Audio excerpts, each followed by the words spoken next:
இன்றைக்கி நாம் ஒரு முட்டையை வச்சு கிரேவி செய்யலாம்.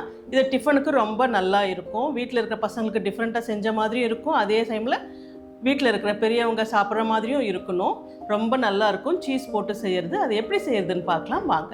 அதுக்கு முன்னாடி India sisters kitchen channel subscribe பண்ணி வச்சுக்கோங்க. பக்கத்தில் இருக்கிற பெல் ஐக்கானை ப்ரெஸ் பண்ணி வச்சுக்கோங்க. அப்போ தான் நாங்கள் போடுற வீடியோஸ் உங்களால் உடனே பார்க்க முடியும். இப்போ வாங்க எப்படி செய்யறதுன்னு பார்க்கலாம்.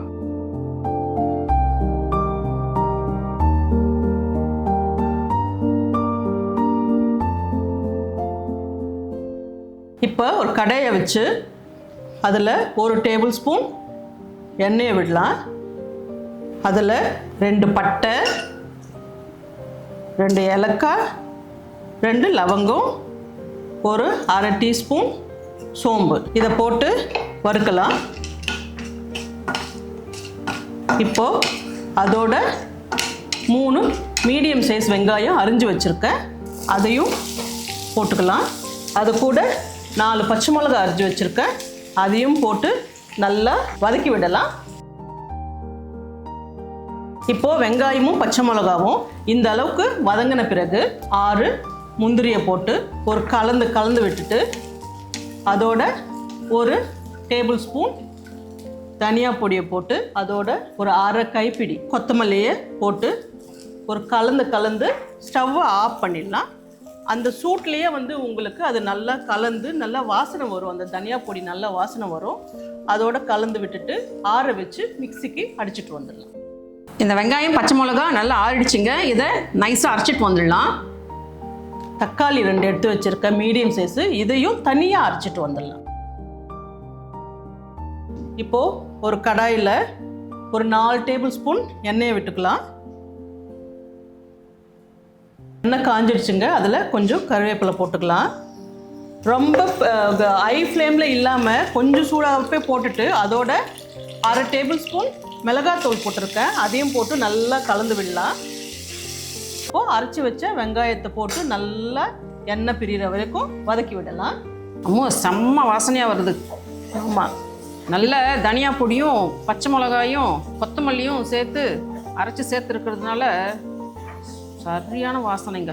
எப்போவுமே அந்த கொத்தமல்லி அரைச்சி போட்டாவே ஒரு நல்ல வாசனை வருங்க, அவ்வளோ நல்லா இருக்கும். எண்ணெய் பிரிஞ்சு வந்துட்டு இருக்குதம்மா. ஆமாம், இந்த டைமில் 1 டீஸ்பூன் இஞ்சி பூண்டு விழுது எடுத்து வச்சுருக்கேன், இதையும் போட்டுக்கலாம். போட்டு கலந்து விட்டு ஒரு நிமிஷம் வதக்குனா போதும். இஞ்சி பூண்டு போட்டு எண்ணெய் நல்லா பிரிஞ்சு வந்துடுச்சம்மா. இதோட இப்போது நம்ம அடித்து வச்சுருக்கிற தக்காளியை சேர்த்துக்கலாம்.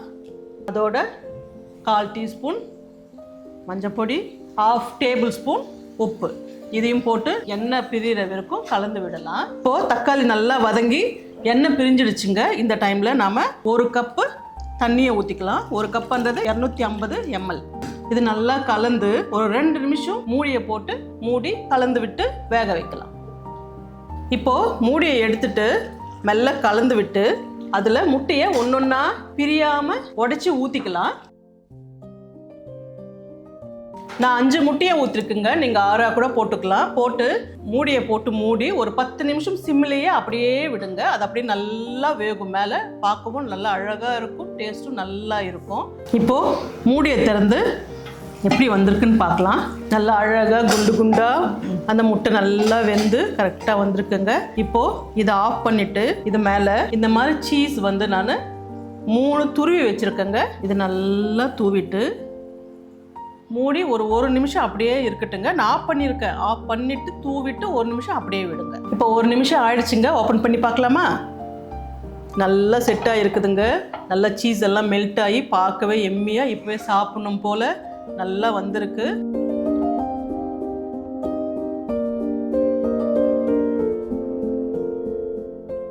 அருமையான சீஸ் முட்டை குழம்பு ரெடி ஆகிடுச்சுங்க. கண்டிப்பாக இது உங்களுக்கு பிடிக்கும், ட்ரை பண்ணி பாருங்கள். இந்த வீடியோ உங்களுக்கு பிடிச்சிருந்ததுன்னா லைக் பண்ணுங்கள், ஷேர் பண்ணுங்கள், கமெண்ட் பண்ணுங்கள். இதே மாதிரி இன்னொரு இன்ட்ரெஸ்டிங்கான ரெசிபியோட அடுத்த வீடியோவில் பார்க்கலாம். நன்றி, வணக்கம்.